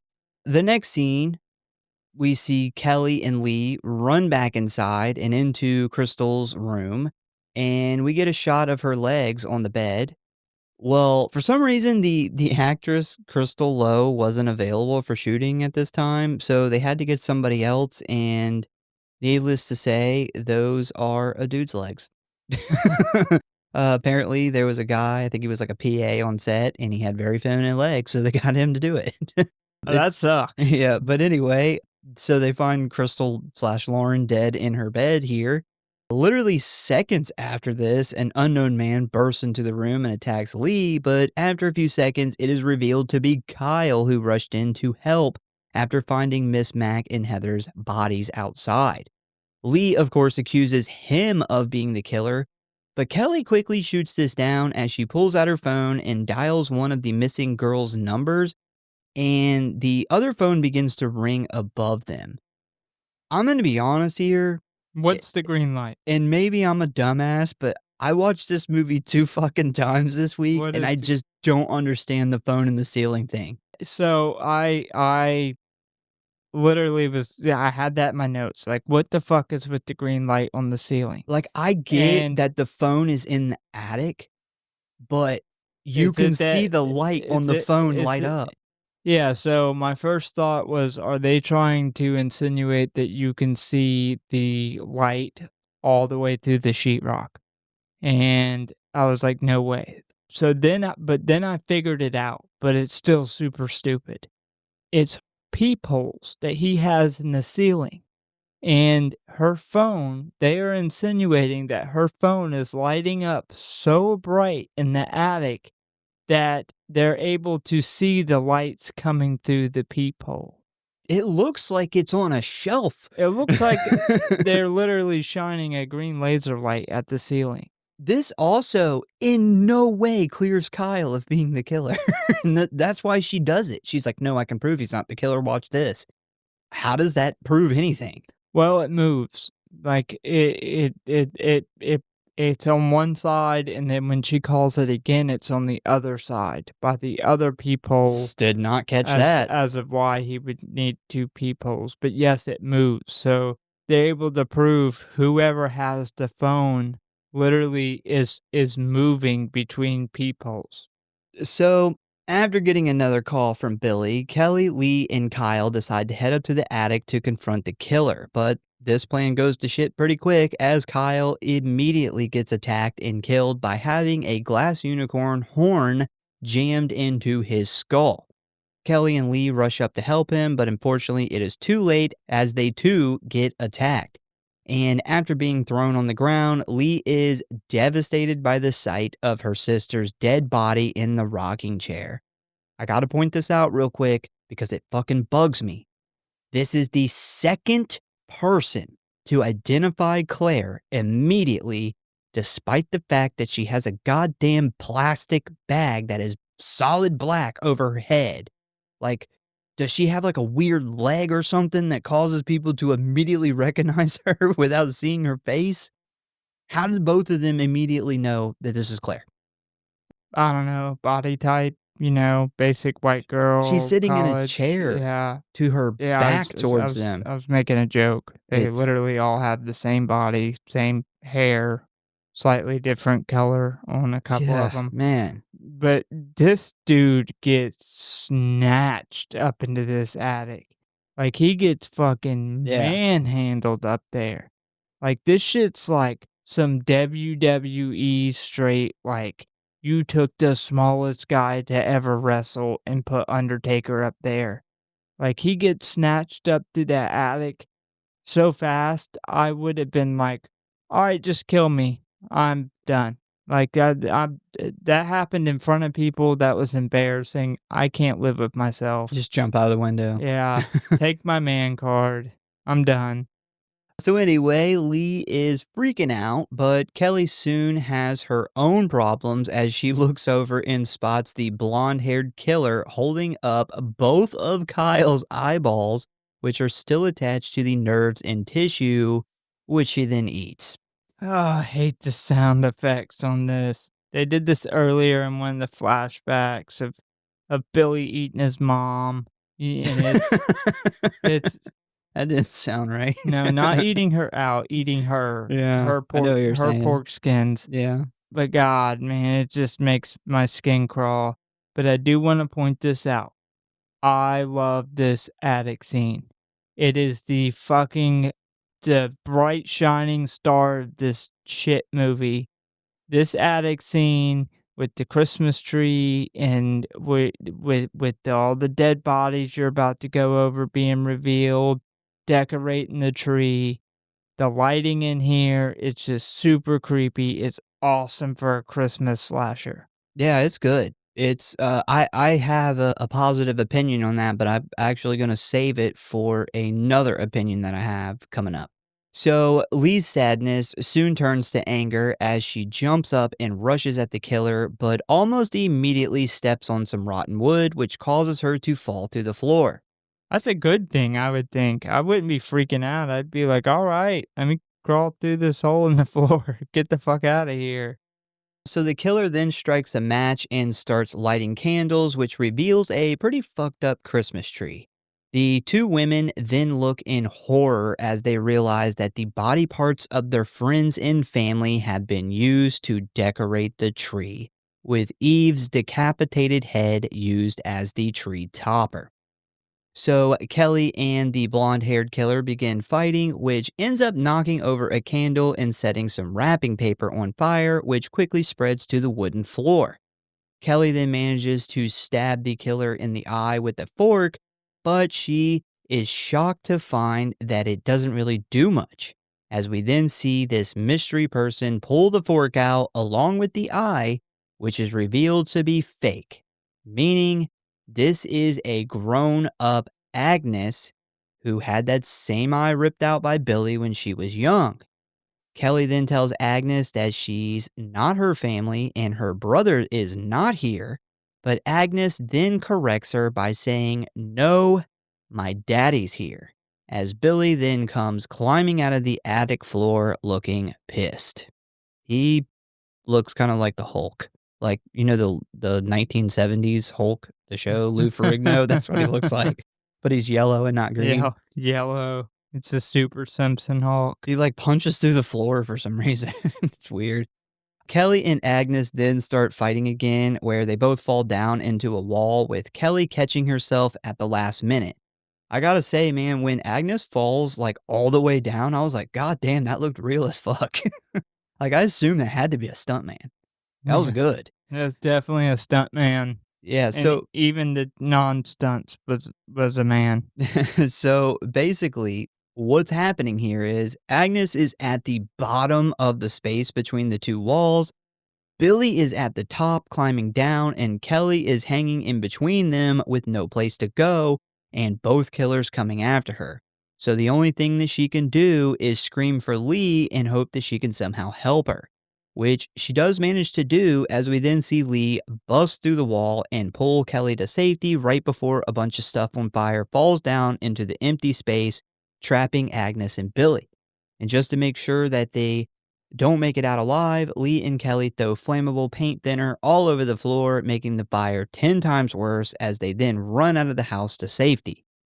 So after that, we then cut to later on at the hospital where we see Billy and Agnes's dead body being rolled into the morgue and Kelly receiving some medical care for her wounds. And it turns out, somehow, Billy and Agnes aren't dead, as we then see Billy murder the morgue worker. I fucking hate this ending. Like, I Lazy. really hate it. It's fucking lazy, bro. It's lazy writing. I'm telling you. And it's throughout this whole fucking movie. You literally have two people, not one, two people misidentified by the coroner as dead, put in body bags, and taken to the fucking morgue. That's, yeah. At this day and time, you have like a 0.01% chance of that happening, let alone with two different people. This ending sucks. The movie should have ended with the cool fucking attic fight scene. Done. That should have been in the movie. Yeah.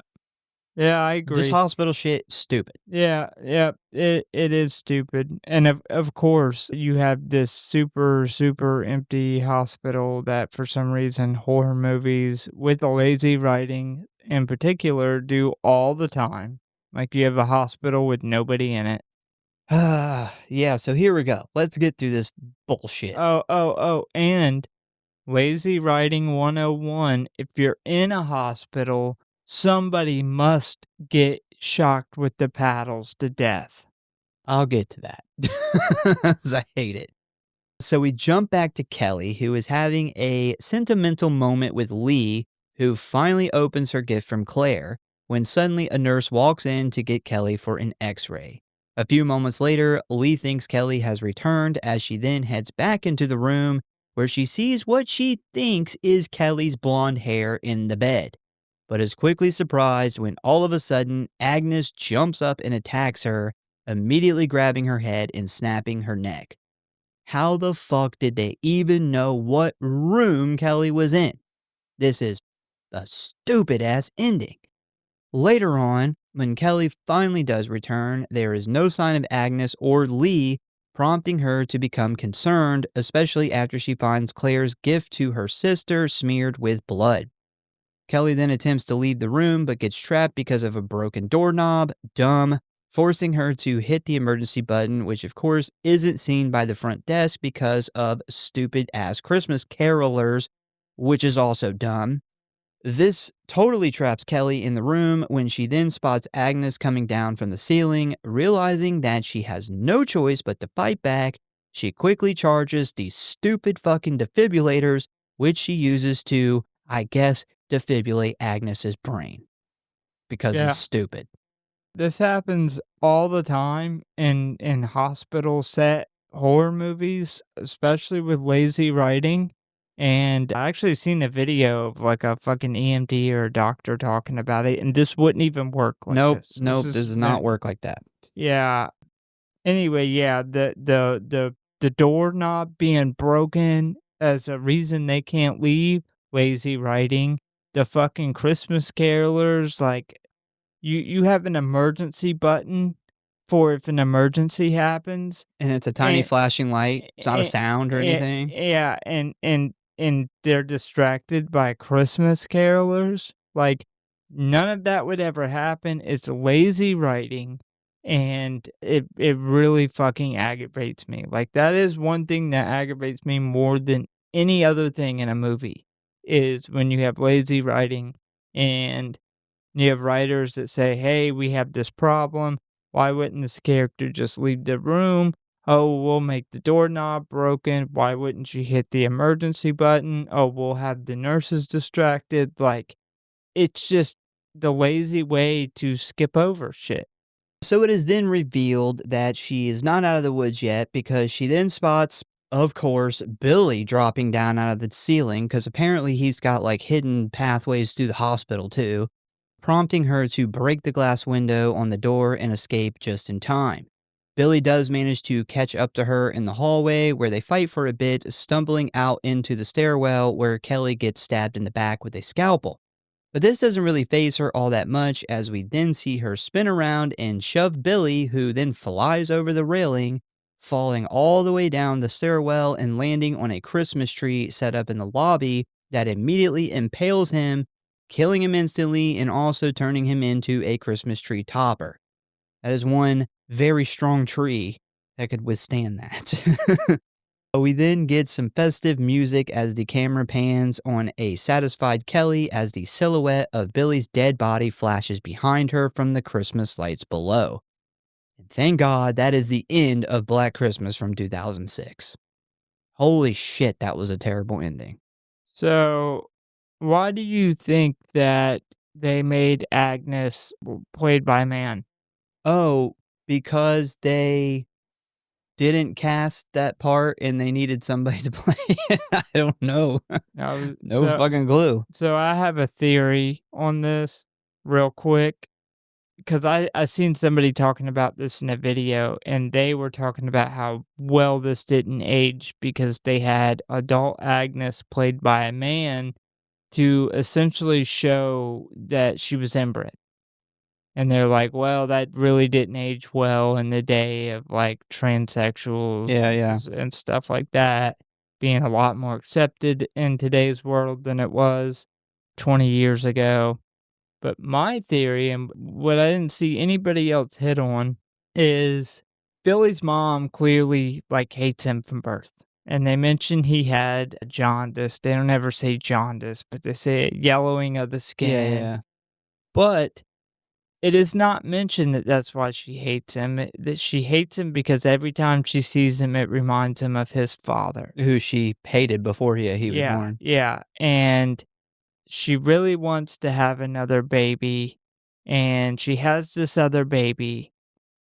My theory is that Agnes is a man, and she wanted a girl so bad that she raised young Agnes as a female, and that's why Agnes is a man. That's pretty good. I didn't even think about it because there's so much up with this movie that you would have to sit and ponder that I Honestly, just didn't have the brain power to figure anything I out. don't think the writing room had the brain power to even put the theory I just did together. No. Like, I think their writing was too lazy, but I do think it adds and if that wasn't their intention, it adds a better twist Yeah, to make it make sense of why definitely. she clearly hated her son from the time he was born. She really wanted a daughter. Every time she looked at her son, she hated him not because of his disability, but because it looked like her husband at the time, who she couldn't stand. She clearly did not want to have another boy. She has this other kid. We see very few scenes of what could be a boy put in a dress that had long hair that, Yeah.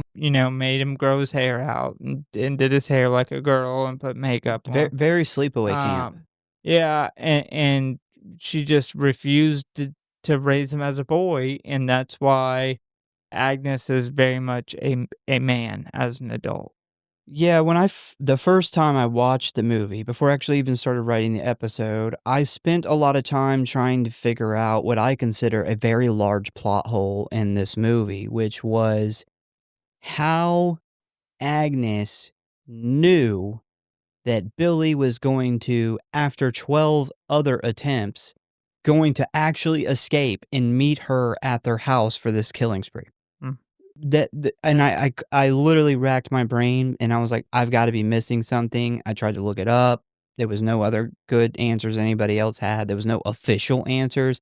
And it was at that point where I said, I'm not gonna try to figure anything out with this movie. Like, Well, he he obviously, it he was just he convenient. he had wrote Agnes and sent a letter to the house, knowing that none of these stupid sorority girls would figure it out, and he's like, "Hey, we got this new hire.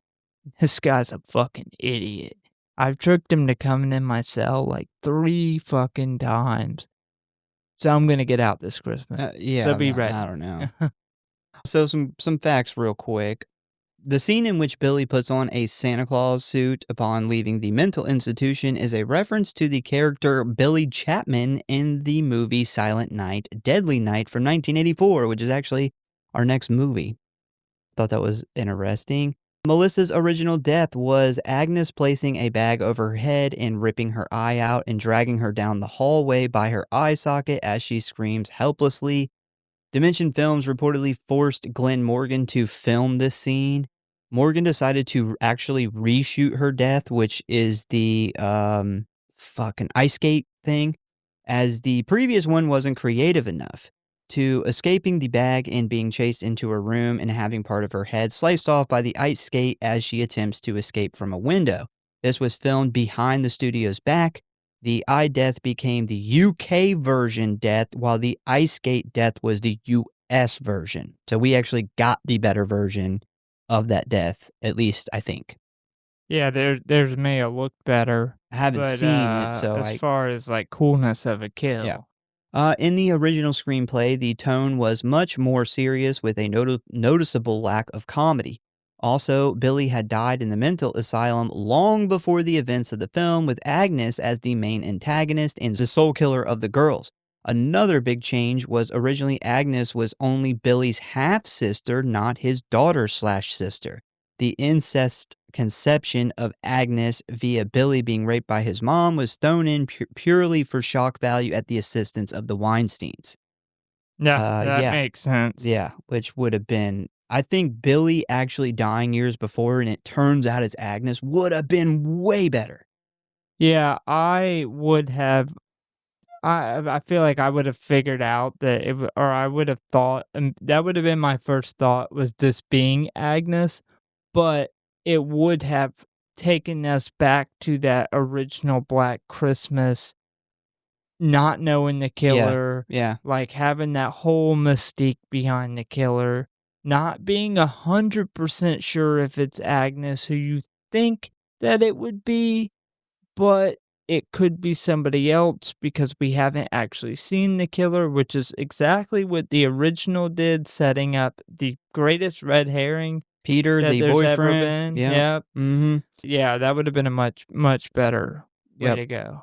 There were 3 alternative endings shot for the film. The first ending had Lee and Kelly engage in a heartwarming talk, with Lee opening Claire's present when suddenly Kelly gets a call from Kyle's phone implying either Agnes or Billy survived.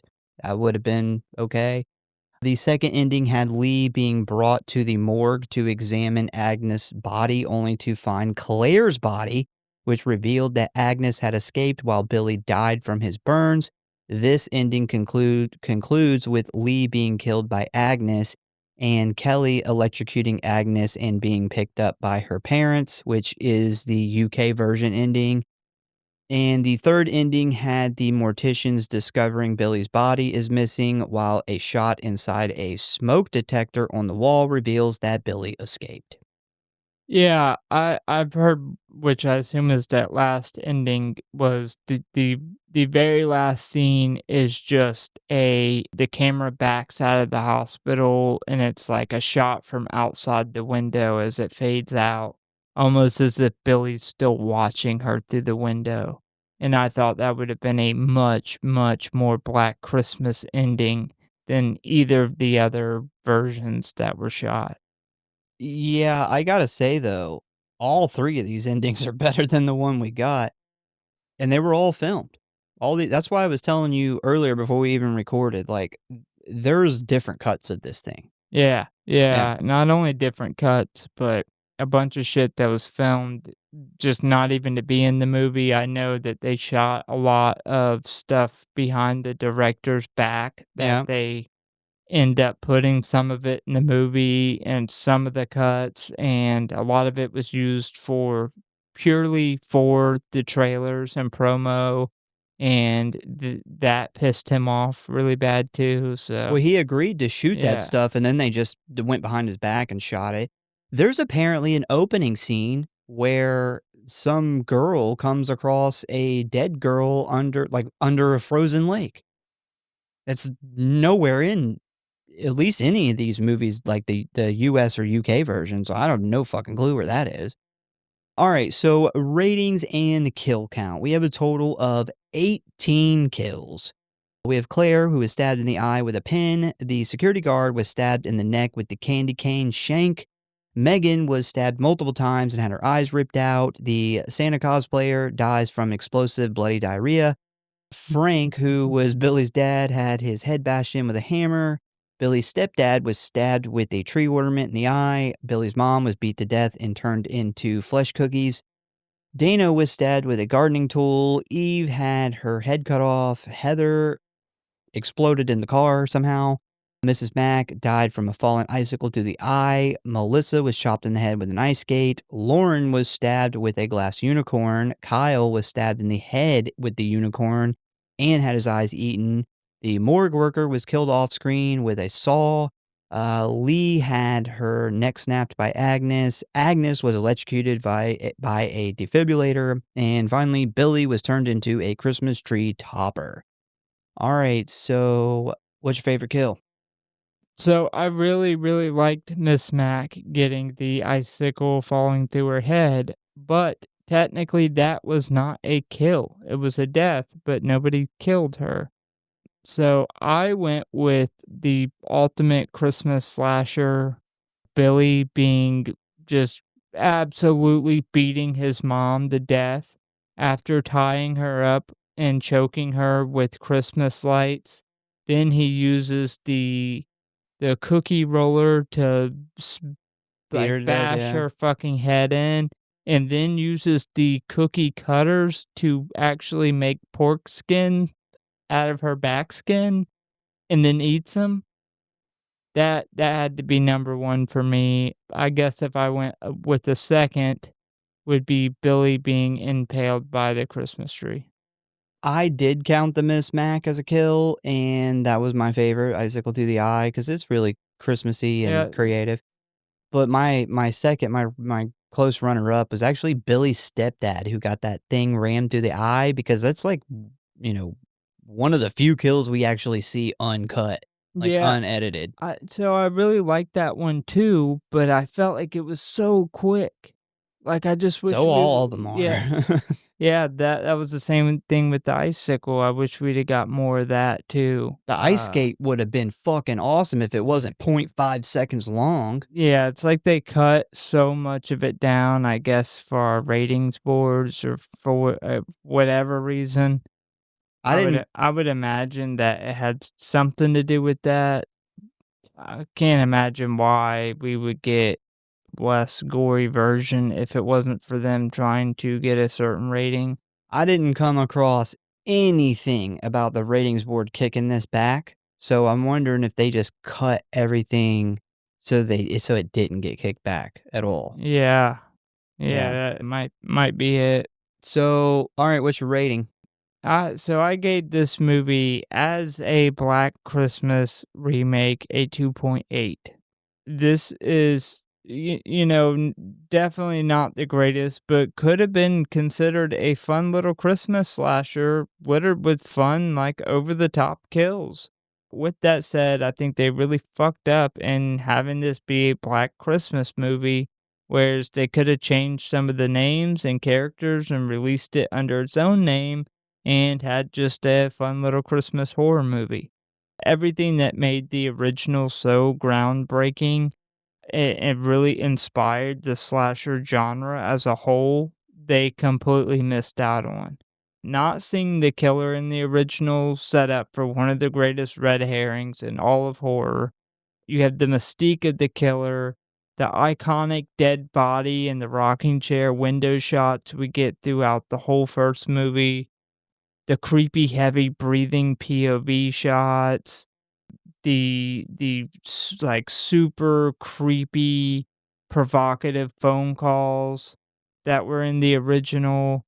They missed out on all of those things. Every single one of them, they missed out on in this movie. I do respect their attempt at adding some backstory to Billy and Agnes, but I just feel like it was executed poorly. I feel like it would have benefited from being a standalone movie. With that said, this movie is dripping with Christmas and blood. They absolutely nailed the Christmas feel. There's snow everywhere. It has that, like, warm, cozy feel inside the house. Christmas lights, decorations everywhere. There's a ton of kills, a couple really good ones, couple over the top fun ones. Thought the house set was phenomenal. I loved the attic scene. It's my favorite scene of the entire movie.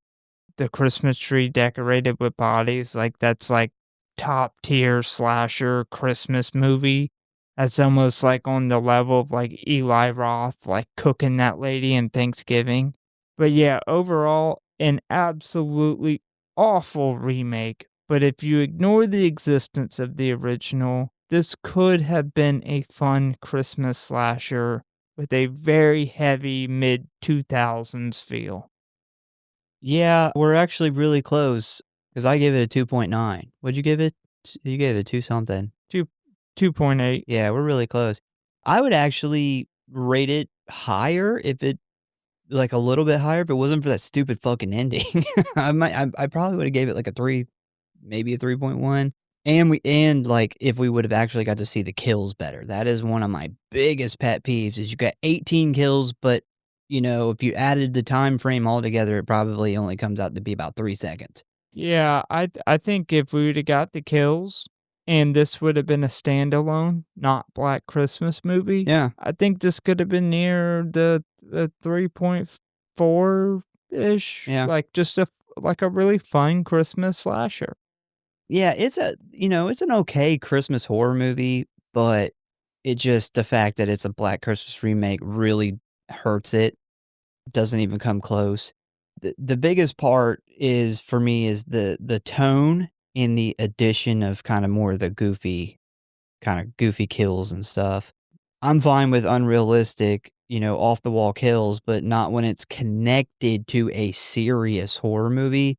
It just immediately starts things off on the wrong foot. I really, really wish they would have, let Glen Morgan do the movie he wanted to do because I think it would have been a better movie, and it would have been it wouldn't have been rarely does a film better than the original, but this could have been at least decent and, okay to be connected to the original one. There are some positives though, like, I did really like some of the cast, maybe not great characters, but there are some good cast members that I really enjoyed in here. Some of them are definitely a bright spot. The main one is the I can't remember her name, but the lady who was in the original one. I thought the house was great, man. The house was, like, dead on from the original house, at least from what I could remember. Really gave me kinda OG Black Christmas feelings, and, of course, the Christmas vibe is totally on point. Definitely kinda makes you feel like the Christmas. It's so good, actually, I don't think you could watch this movie during any other time of the year. Yeah, I It's just agree. it's just that Christmassy. Not that I would know why you would ever watch this movie outside of it being a Christmas holiday movie and you're looking for a Christmas movie to watch. But yeah, I agree. It nailed Christmas so good, you can't watch it in June. Yeah, so, overall, as a remake to the original, it's a thumbs down, but as a Christmas slasher, it's okay. So, 2.9 for me. Well, once again, we thank you guys for listening. Please give us a follow or like if you enjoy the show. Check out the website, check out the socials, head to the store and get your favorite loved ones a Grindhouse Syndicate t-shirt. I'm sure your mom would love to have one. It's a perfect gift. Remember to hit us up for a chance at winning a brand new copy of Final Destination Bloodlines. Next week, we will be giving away 2 movies, Sinners and Weapons, so definitely tune in for that. Next week's episode will be our final one for the year before we go on a little break for a few weeks. We will be covering Silent Night, Deadly Night from 1984 next week. So until then, tell a friend, a family member, or your manly looking sister daughter about the show, and we hope to see you next time.